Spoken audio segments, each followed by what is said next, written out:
morning. Well, it's more like afternoon. It's really like 1 p.m. something on a Friday, and it's morning for me because I haven't been to work all week, so it's morning. Good morning. So I'm going to get ready. I'm gonna go to Green Hills, just explore, just explore a couple of malls, and I just wanted to do like a really pretty makeup look, and I wanted to bring you guys along with me. So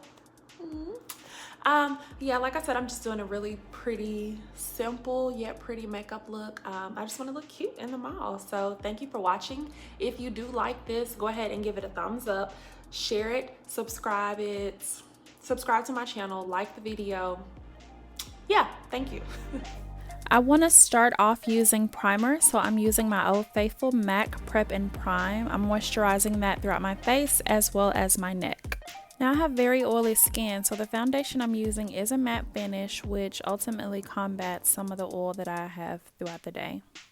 Next, I'm applying the concealer directly under my eyes because I want to brighten up my under eye and get rid of any raccoon eyes.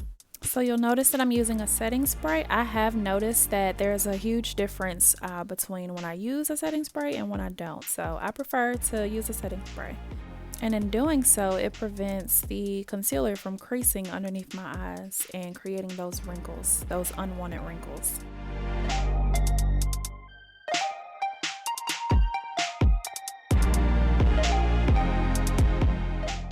Now for my brows, I'm using NYX Tame and Frame Dip Pomade in the shade Brunette, and I start at the very bottom of my brow and I kind of go out to my tip and begin blending it out and kind of creating more of that hunch at the tip of my brow. And then I go to the very end. So I'll start at the tip and then I'll go to the end and then work my way back up to the tip, and I'll just kind of exaggerate the beginning of my brow. So if you'd like a more in-depth brow tutorial, please go ahead and let me know in my comment section below that that's something you'd like to see, and I'd be more than happy to deliver. Now you'll see that I'm going back to the tip of my brow and filling it in a little bit more and making sure that I'm blending out. What I'm trying to do is make sure I don't have any bald spots within my brow. So once I'm done with the shading, I'm going to begin outlining my brow with concealer and then blending it so that I can create more of an arched, defined brow look. I never skip this step, ladies. I applied the concealer with the concealer brush, but once I'm done, I'm going to take my foundation brush and blend out that concealer. I'm applying concealer on my eyelid, but this is not to be confused with the cut crease. I'm doing this because the shadows I'm using are not heavily pigmented. For my lid, I'm going to be using the colors Conquest and Solstice. I'll merge those two together and then begin applying with my fingers. Because listen y'all, sometimes that's just the easiest thing to do.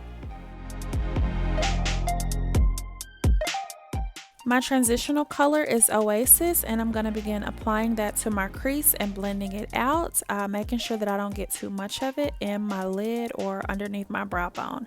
I'll do that for both eyes.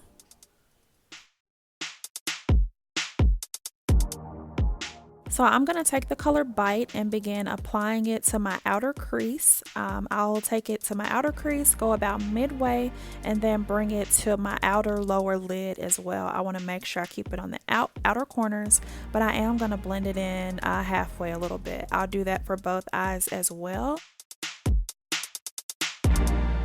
So using my Chocolates palette, I'm going to take the shade Fuse and then begin blending that on my outer corner as well, because at this point I'm just looking to add a little bit more depth. Like I said, I'm going for a very bold look, so this is just going to add depth. I am going to start off at the outer corner and then blend it to mid inner corner and then just focus on the lower outer eyelid. So I don't want to take it too far up on my eyelid. I just want to keep it on the outskirts.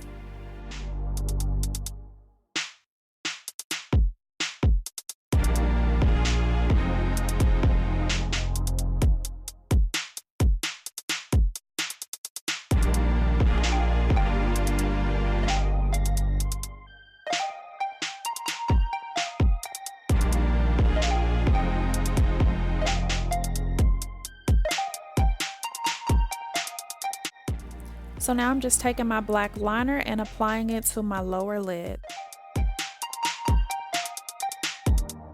So after that's done, I'm just going to begin blending in my shadows together, pushing the eyeshadow on an outward motion. I don't want to push the outside inward. I want to push the inside outward, if that makes sense, making sure the front remains lighter than the outside.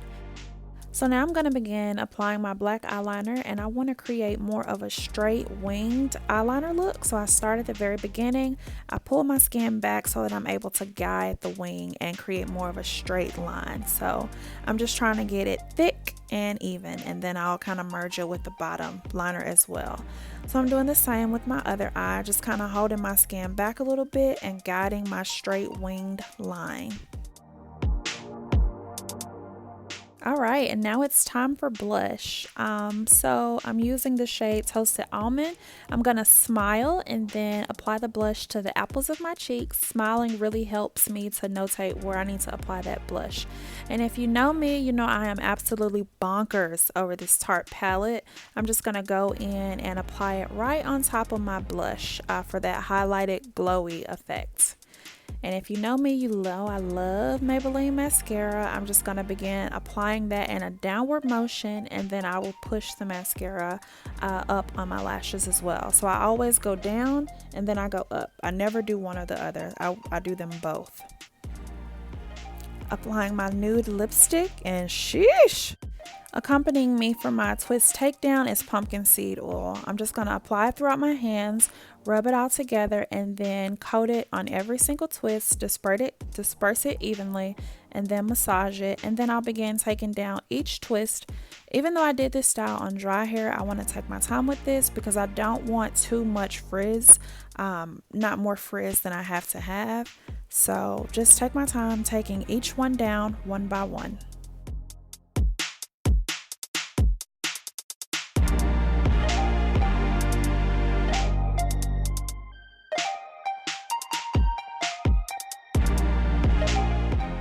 And once I've ensured every twist is taken down, I'm going to begin separating them. Now I'm just pulling the hair apart and separating where it naturally wants to separate. I'm not going to separate them too much because I still want to maintain a lot of definition. But as you can see, I'm also kind of twisting them on the end so that they don't lose that twist pattern.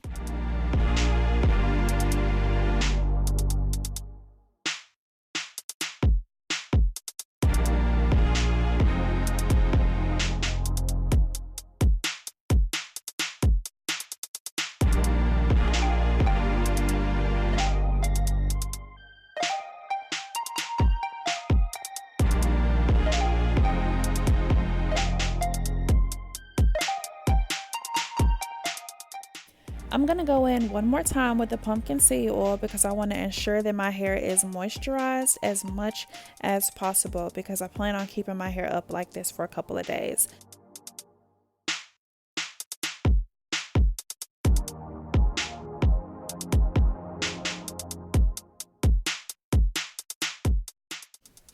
I'm just going to go back in for a couple of my twists I seen that I could separate just a little bit more. And I'm doing this for more volume. So after that, I'm done. I'm just going to take my time and brush my edges. You'll notice I'm not using edge control because I'm more so an advocate for the free edge movement when I wear my hair natural.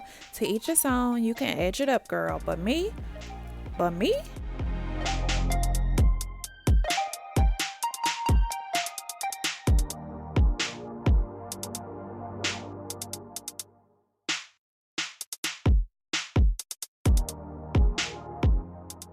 So yeah, this is my finished look. Thank you guys so much for getting ready with me. I hope you enjoyed it.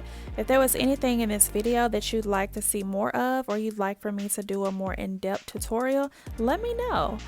In the meantime, if you like this video, give it a thumbs up, subscribe to my channel, and like it. Thank you guys for getting ready with me once again, and I will see you next time.